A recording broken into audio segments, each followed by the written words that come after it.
Video opens on a split screen.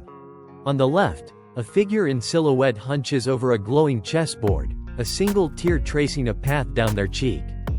On the right, a chaotic explosion of pop art colors, vibrant pinks, electric blues, canary yellows, frames a stylized, dramatically posed Joestar, winking at the camera. Have you ever felt it? That sinking, chilling realization that you are one step behind. It's the feeling you get after an argument, when the perfect retort flashes into your mind, hours too late. It's the feeling in a negotiation, when you agree to the terms, only to walk away and see the elegant, invisible trap you just stepped into. It is the quiet humiliation of being perpetually outmaneuvered by life itself. We're going to give this phenomenon a name. We shall call it the curse of the second mover. It is the psychological state of permanent reaction. You are not the agent of your life, you are the respondent. You are the echo, not the voice. But what if you could break that curse? What if you could learn not just to react, but to predict? Stay with me. Because by the end of our time together, you will possess a framework for seeing what's coming. You will learn the art of anticipating the next move, not through magic, but through a profound, almost terrifying, understanding of human nature. You will learn to say, with unshakable confidence, your next line is, asterisk, the screen dissolves into a vortex of swirling, psychedelic patterns. A stylized, faceless figure is seen running on a treadmill that is endlessly unspooling a ribbon of road just ahead of them. They look exhausted and panicked. You know this feeling intimately, don't you? You live in the replay.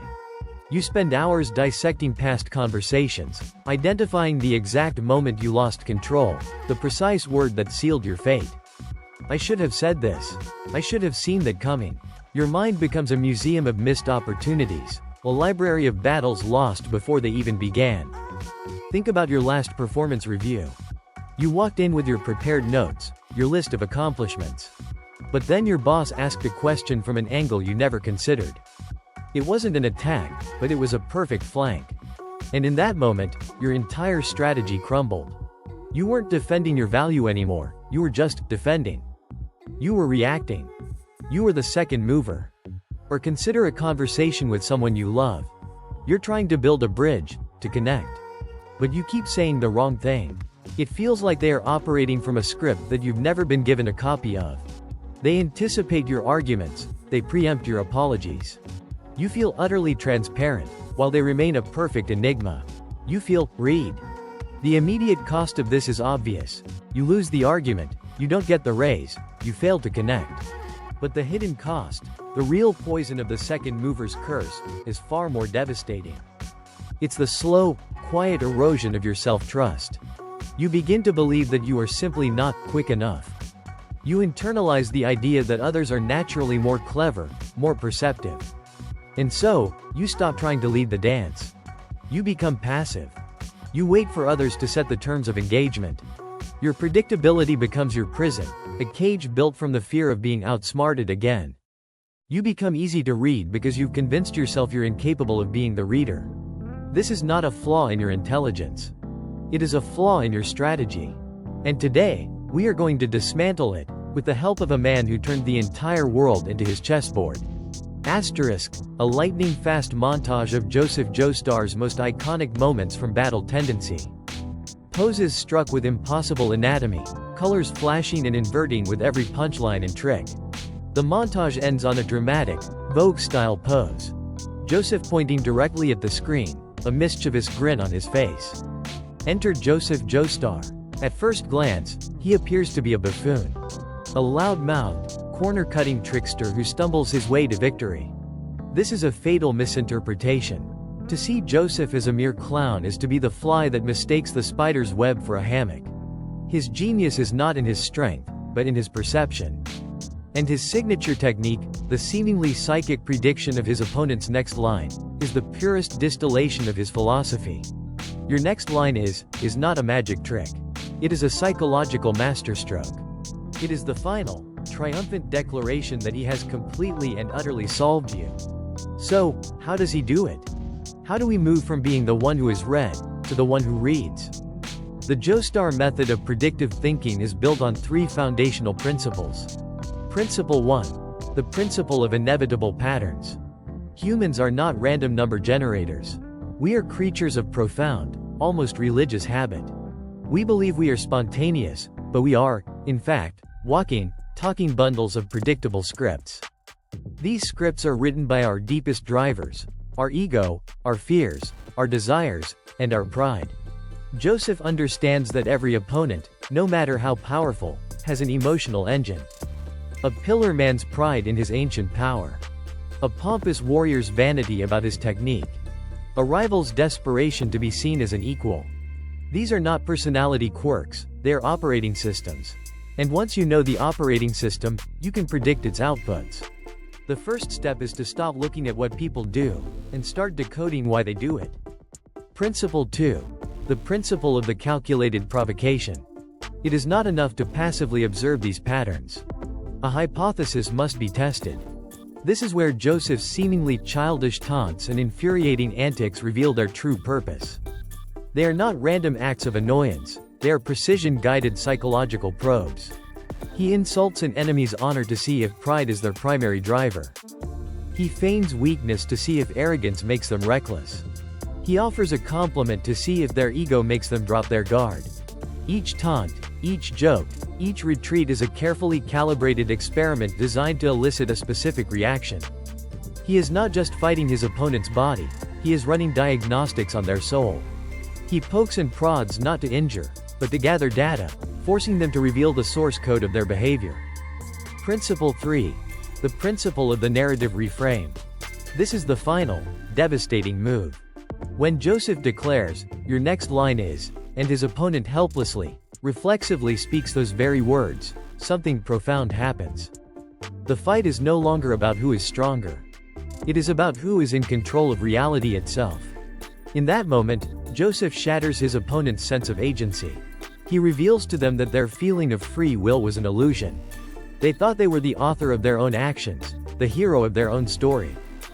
Joseph proves that they are, in fact, just a supporting character in his story, speaking lines that he wrote for them. This psychological shock creates a moment of cognitive dissonance so powerful it can induce momentary paralysis. Their world cracks. And in that crack, Joseph finds his victory. He doesn't just defeat his enemies, he psychologically dismantles them by seizing control of the narrative. Think of it this way. A novice chess player thinks one move ahead. A good player thinks several moves ahead. But a master, a true grandmaster, doesn't just think about the moves. They think about the player. They understand their opponent's style, their favorite openings, their tendencies under pressure, their psychological breaking point. They are not playing the pieces, they are playing the mind sitting across from them. Joseph Joestar plays the mind. And now, so will you. Asterisk, the screen transitions to a clean, minimalist space. A stylized, golden outline of a human head is shown, with gears and pathways lighting up inside. The visual style is that of a beautiful, artistic instruction manual. This is not abstract philosophy. This is a practical, applicable technique. We will now translate the Joestar method into a 3-step training regimen for your daily life. A way to turn the curse of the second mover into the blessing of the first. Step 1. Map the emotional engine. Before your next important interaction, be it a salary negotiation, a creative pitch, or a difficult family dinner, put your own script aside. For 10 minutes, your only task is to map the other person's emotional engine. Take out a piece of paper or open a new note on your phone. Write their name at the top. Now, based on everything you know about them, answer these 3 questions as honestly as you can. 1. What is their dominant fear in this context? 2. What is their primary desire in this context? 3. What is their most fragile point of pride? Do not guess wildly. Base your answers on past behavior. Think of specific instances where they reacted strongly. What was the trigger? The answers to these 3 questions form the core components of their psychological operating system. This is your map. Step 2. Deploy the harmless probe. Now, you enter the interaction. Your goal in the opening phase is not to win, but to test your map. You need to confirm your hypotheses with real-world data. This is done by deploying what we will call a harmless probe. A harmless probe is a low-stakes question or statement designed to gently touch one of the 3 points on your map and observe the reaction. It must be subtle. It is not an attack, it is a sonar ping. For example, asterisk if you map their pride to their vast experience, your probe could be, I'm really relying on your experience here. This situation has a lot of moving parts that I haven't seen before. Then, watch. Do they lean in, eager to demonstrate their wisdom? Do they puff out their chest, figuratively or literally? That's a positive confirmation. Your map is accurate. Asterisk if you map their fear to losing control, your probe could be, there are a couple of variables in this plan that are a bit unpredictable. Observe their response. Do they immediately tense up? Do they ask for more data, more reports, more oversight? Confirmation. Their reaction, however small, is a stream of pure data. It tells you which levers actually move the machine. This is the refined, real-world version of Joseph's taunting. You are not trying to anger them, you are trying to understand them with surgical precision. Step 3. Architect the next line. This is the master level. Once you have confirmed their primary driver, let's say you are now 90% certain their actions are governed by a deep-seated fear of appearing incompetent, you can stop reacting to their words and start architecting their path. You now construct a conversational framework that plays directly into that confirmed driver, leading them toward a predictable response that serves your objective. Let's use an example. You need your boss, whose primary driver is a fear of looking out of touch with new technology, to approve your proposal for a new software system. The second mover's approach is, here's my proposal. It is more efficient and will save money. This invites a reaction based on a dozen unknown variables. The Joestar approach is to architect the next line. You frame the situation like this. I've been looking at the new analytics from the Q3 report, and there's a trend emerging that a lot of our competitors are leveraging with next-generation AI platforms. It's moving so fast that I'm worried we might get caught on the back foot if we don't adapt. It's the kind of subtle market shift that's easy to miss if you're not deep in the data. Analyze this construction. You have presented a problem wrapped in their deepest fear and offered a solution that allows them to be the hero who is ahead of the curve. You have all but guaranteed their next line will be some variation of, show me the data. What platform are they using? What's your plan to get us ahead of them? You didn't ask them to approve your proposal. You created a psychological environment in which approving your proposal became the only logical action for them to take to soothe their dominant fear. You didn't predict the future. You made it. You have moved from playing checkers to playing chess. From being the pawn to being the player. Asterisk, the screen shatters like glass. We are thrown back into the vibrant, chaotic world of JoJo's bizarre adventure. We see Joseph in his climactic battle with the Pillar Man, Esidisi. The visuals are intense, with colors bleeding and warping to match the emotional tenor of the scene. Does this truly work? Is this not mere manipulation? The proof is not just in theory, but in brutal, life or death application. Consider Joseph's battle with Esidisi, the master of heat. A direct confrontation is suicide. Joseph is outmatched in power, speed, and experience. So, he does not fight the warrior. He fights the mind of the warrior. He knows Esidisi is ancient, arrogant, and prone to explosive rage. He spends the entire fight deploying probes. He runs. He hides. He plays the coward. He baits Esidisi, making him overconfident, making him angry. He is testing his hypothesis that Esidisi's pride is his critical flaw. Then comes the masterstroke. Joseph uses his string trick to attach a woolly crap to Esidisi's back, a move so absurd, so disrespectful, that it bypasses all of Esidisi's millennia of training and strikes directly at his raw, fragile ego. Joseph has mapped the engine, deployed the probe, and now he architects the final move. He knows Esidisi's rage will make him careless. He knows this insult is so great that Esidisi will not rest until Joseph is annihilated. He predicts that Esidisi will lunge, thoughtlessly, consumed by fury. And so Joseph sets his trap. The victory was not won with the final blow. The victory was won the moment Joseph correctly diagnosed Esidisi's psychological profile. The rest was simply stagecraft. This is not fiction, it is a dramatization of a fundamental truth.